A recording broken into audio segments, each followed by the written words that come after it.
Tem um tipo de homem que, quando algo para de funcionar, ele não entra em pânico, não pega o celular, não chama ninguém.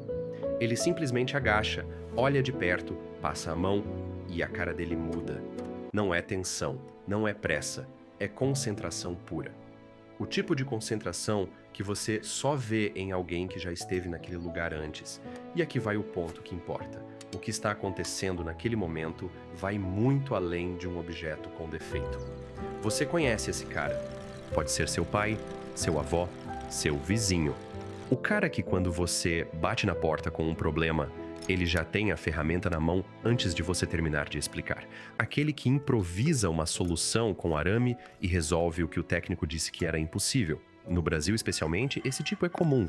Faz parte do DNA de muita gente. Mas o que faz esse homem diferente não é a habilidade. É a forma como ele pensa.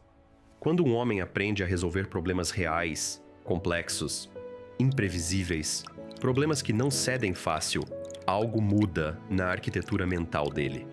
Não é ensinado em sala de aula. Não acontece assistindo tutorial. Acontece no sol quente, com a mão no óleo, com um problema que não quer render. Esse ambiente não apenas treina uma habilidade, ele reformata quem passa por ele. A maioria das pessoas delega.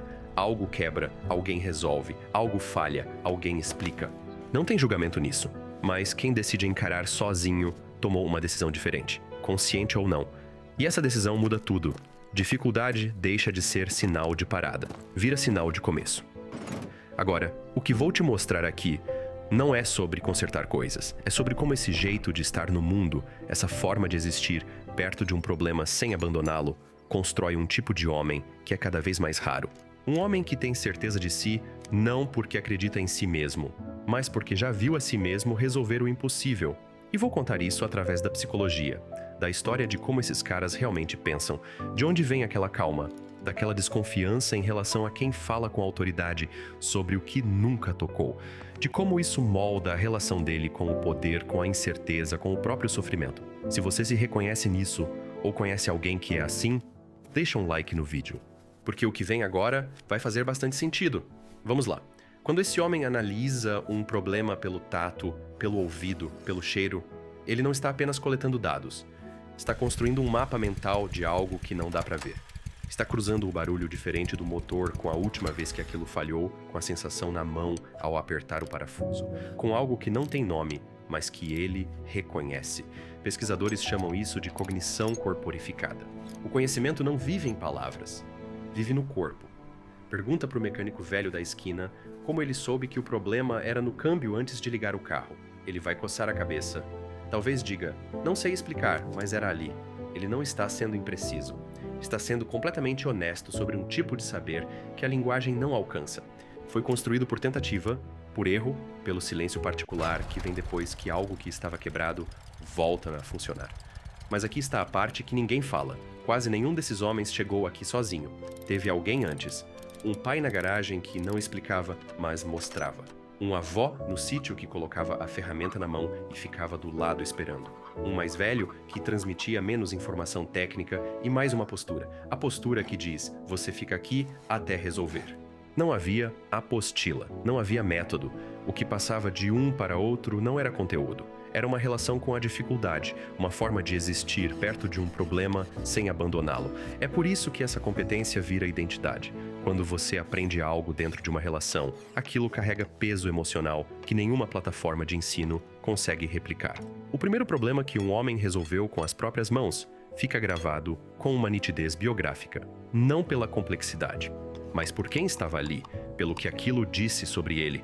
E com o tempo, isso molda a personalidade de um jeito que parece de fora, como o ceticismo ou falta de humildade.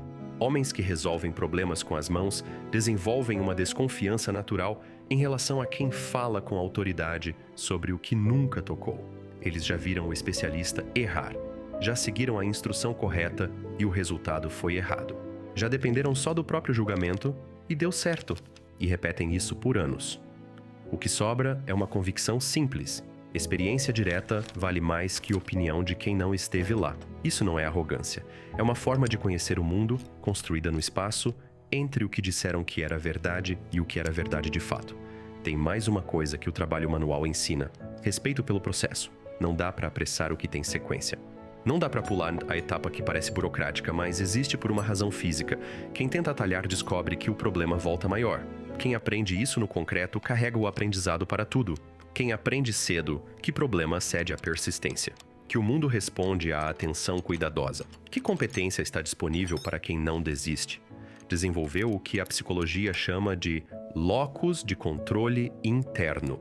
A convicção de que o resultado depende principalmente do próprio esforço e compreensão.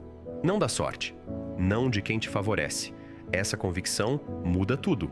Muda como o homem entra num desafio. Muda como ele reage quando algo não vai bem. Muda o quanto ele precisa de validação externa para continuar. Muda a relação dele com a incerteza. E aqui está o ponto que ninguém articula. Não é que ele não precise de ninguém. É que ele tem uma fé enraizada na própria capacidade de descobrir o caminho. Essa fé não chegou como um presente. Foi construída, despachada, um problema de cada vez. Tem uma coisa que trabalhar em algo concreto oferece que quase nenhum outro contexto oferece. Na maior parte da vida, o sucesso é escorregadio. A conversa foi bem? Depende. A decisão foi acertada segundo quem, mas algo que estava parado e agora funciona, isso não tem interpretação. O resultado fala por si. Para homens que vivem em ambientes de avaliação subjetiva, de hierarquia opaca, de resultado que nunca é completamente seu.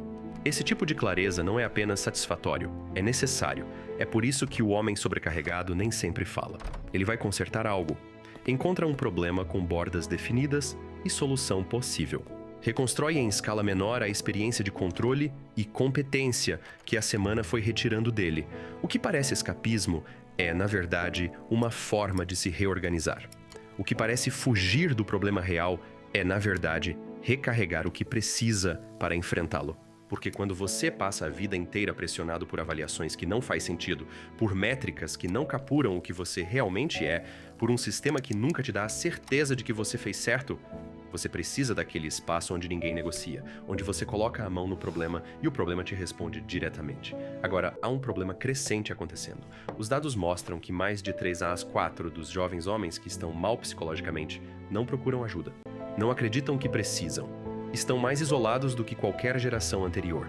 Cresceram num mundo digital pensado não para desenvolvê-los, mas para mantê-los engajados. O que sobrou foi uma geração com acesso a tudo, menos ao que de fato forma caráter. Menos à fricção real. Menos ao esforço que dói. Menos ao problema que não cede fácil. E que, quando cede, deixa algo permanente em quem resolveu. A questão não é se você sabe usar uma ferramenta. A questão se você tem alguma área da vida onde o retorno é honesto. Onde o que você colocou de esforço aparece diretamente no resultado. Onde não tem como fingir que funcionou quando não funcionou. Porque o homem que tem isso, seja na oficina, na roça, na marcenaria, na quadra, em qualquer lugar onde a realidade não negocia, esse homem leva algo para todas as outras áreas da vida que não tem como ser transmitido por instrução. É uma calma que vem de dentro. Uma estabilidade que não depende de aprovação externa. Uma certeza construída aos poucos, concerto por concerto, de que quando as coisas ficam difíceis, quando a pressão aumenta e tudo parece incerto, ele é exatamente o tipo de pessoa que fica. Essa certeza nunca foi sobre o que ele sabe fazer com as mãos. Foi sempre sobre quem ele escolheu ser. Sobre a decisão silenciosa de que problema cede e que você cede também, mas não do jeito que a maioria cede. Você cede só quando entender a fundo o que está acontecendo. Você cede só quando conseguir não apenas resistir, mas transformar o que te pressiona em combustível. Aqui está uma verdade que poucos falam. Você não precisa de uma garagem. Você não precisa de um carro para consertar. Você precisa de uma área da vida, uma só, onde o retorno é honesto. Onde você coloca esforço e vê o resultado direto. Onde não tem como fingir, não tem como culpar o algoritmo, o chefe ou a sorte. Só você. Só o que você fez. Pode ser um projeto pessoal, pode ser um hobby, pode ser um treino que exige consistência, pode ser algo que você está construindo do zero. O que importa é que seja real, que te responda, que não seja uma simulação. Porque quando você passa a ter isso, quando você passa a conhecer a si mesmo através da dificuldade real, não da opinião de ninguém, tudo muda. A forma como você entra num desafio muda. O quanto você precisa de validação muda. Sua relação com o medo e a incerteza muda. Você não fica mais esperando permissão. Você não fica mais esperando ser escolhido.